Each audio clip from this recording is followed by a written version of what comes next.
Assalamualaikum warahmatullahi wabarakatuh. Perkenalkan, nama saya Lili Rusmita. Saya dari kelas 2 MA 18 dengan NPM 1381941. Di video kali ini saya akan menjabarkan jawaban dari pertanyaan soal UTS, yaitu bagaimana peran stasiun radio dan televisi pada masa sebelum kemerdekaan atau pada masa penjajahan dan setelah era kemerdekaan Indonesia. Dalam buku radio The Untold Stories 2015 karya Ahmad Setiaji dan kawan-kawan disebutkan awal mula perkembangan radio di Indonesia diawali oleh Batavia Radio Vereniging BRV pada tanggal 16 Juni 1925 di Batavia. Sebelum kemerdekaan Indonesia, NIROM, sebutan radio pemerintah Hindia Belanda yang kemudian menjadi RRI, sudah memancarkan siarannya di beberapa kota, yakni Bandung, Jakarta, dan Medan.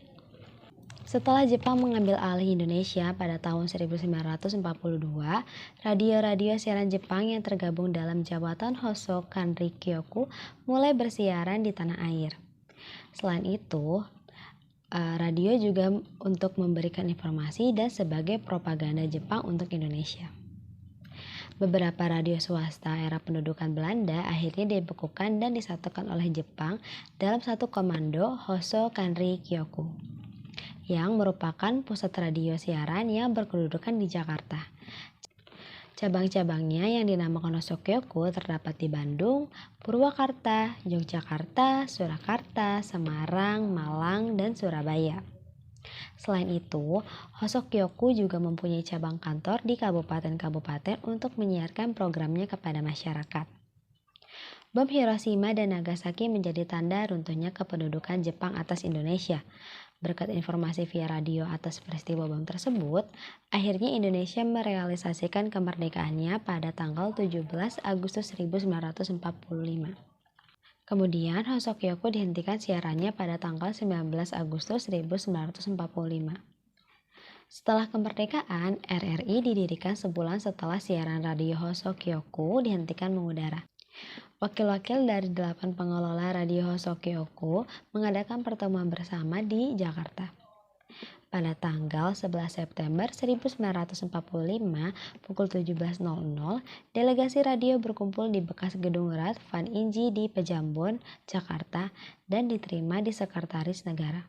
Abdurrahman Saleh yang menjadi ketua delegasi menguraikan garis besar rencana pada pertemuan tersebut. Salah satunya adalah menyarankan pemerintah untuk mendirikan radio sebagai alat komunikasi antara pemerintah dengan rakyat. Pada pukul 24.00, delegasi dari 8 stasiun radio di Jawa mengadakan rapat di Rumah Adang Kadarusman. Hasil dari rapat itu ialah didirikannya RRI dengan Abdurrahman Saleh sebagai pemimpinnya.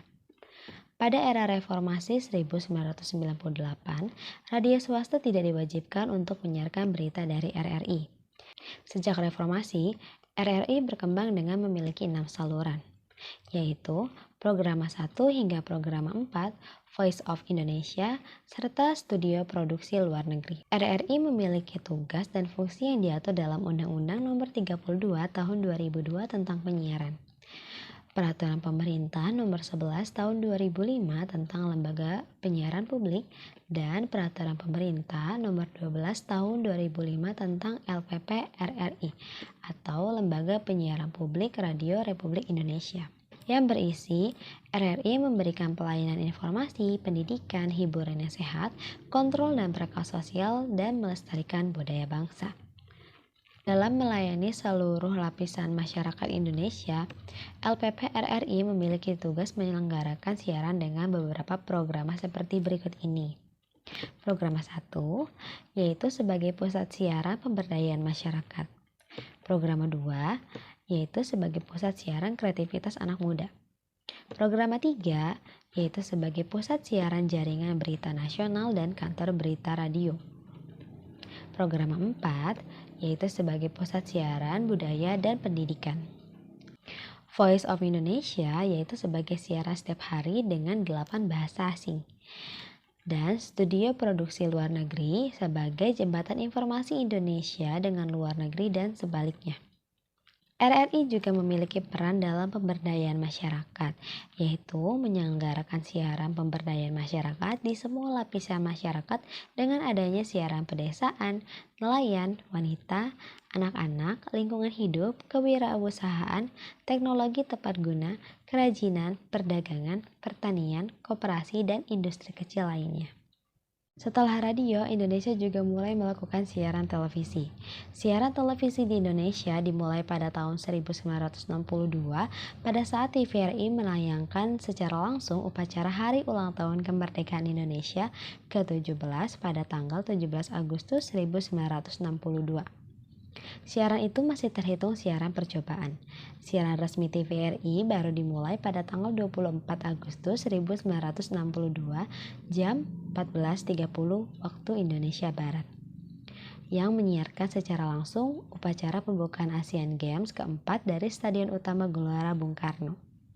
Sejak saat itu, Televisi Republik Indonesia yang disingkat TVRI dipergunakan sebagai panggilan stasiun atau stasiun call hingga saat sekarang. Selama tahun 1962 sampai 1963, TVRI berada di udara rata-rata 1 jam sehari dengan segala kesederhanaannya. Sejalan dengan kepentingan pemerintah dan keinginan rakyat Indonesia yang tersebar di berbagai wilayah agar dapat menerima siaran televisi, maka pada tanggal 16 Agustus 1976, Presiden Soeharto meresmikan penggunaan satelit Palapa untuk telekomunikasi dan siaran televisi. Dalam perkembangannya, satelit Palapa A sebagai generasi pertama diganti dengan satelit Palapa A2. Selanjutnya, satelit Palapa B, Palapa B2, B2P, dan Palapa B4 diluncurkan pada tahun 1922. TVRI yang berada di bawah Departemen Penerangan pada saat itu, kini siarannya sudah dapat menjangkau semua rakyat Indonesia yang berjumlah sekitar 210 juta jiwa. Sejak tahun 1989, TVRI mendapatkan saingan siaran televisi lainnya, yaitu Raja Wali Citra Televisi Indonesia atau RCTI yang bersifat komersial. Secara berturut-turut berdiri stasiun televisi lainnya, yaitu Surya Citra Televisi atau SCTV, Televisi Pendidikan Indonesia atau TPI, Andalas Televisi atau ANTV, Indosiar, TV7, La TV, Metro TV, Jak TV, Bali TV, dan lain-lain sebagainya. Setelah Undang-Undang Penyiaran disahkan pada tahun 2002, jumlah televisi baru di Indonesia diperkirakan akan terus bermunculan, khususnya di daerah, yang terbagi ke dalam 4 kategori televisi publik, swasta, berlangganan, dan komunitas. Hingga Juli 2002, jumlah orang yang memiliki pesawat televisi di Indonesia mencapai 25 juta. Kini, penonton televisi Indonesia benar-benar memiliki banyak pilihan program untuk dinikmati. Setelah Undang-Undang Penyiaran disahkan pada tahun 2002, yaitu Undang-Undang Nomor 32 Tahun 2002 tentang penyiaran telah dijelaskan serta diatur tentang hal-hal yang dilarang menjadi sebuah tayangan penyiaran televisi, yang mana pasal 36 berbunyi: 1. Isi siaran wajib mengandung informasi pendidikan, hiburan, dan manfaat. 2. Isi siaran dari jasa penyiaran televisi yang wajib memuat sekurang-kurangnya 60% mata acara yang berasal dari dalam negeri. 3. Isi siaran wajib memberikan perlindungan dan pemberdayaan kepada anak di bawah umur. 4. Isi siaran wajib tidak boleh mengutamakan kepentingan golongan tertentu. 5. Isi siaran dilarang bersifat fitnah, bohong, kekerasan, rasis, penyalahgunaan narkoba, dan merusak hubungan internasional. Komisi Penyiaran Indonesia atau KPI adalah lembaga yang bersifat independen yang dibentuk melalui Undang-Undang Nomor 32 Tahun 2002 tentang penyiaran dengan tujuan mengatur segala hal tentang penyiaran di Indonesia. Itulah beberapa jawaban yang dapat saya uraikan untuk menjawab pertanyaan dari soal UTS ini. Terima kasih. Assalamualaikum warahmatullahi wabarakatuh.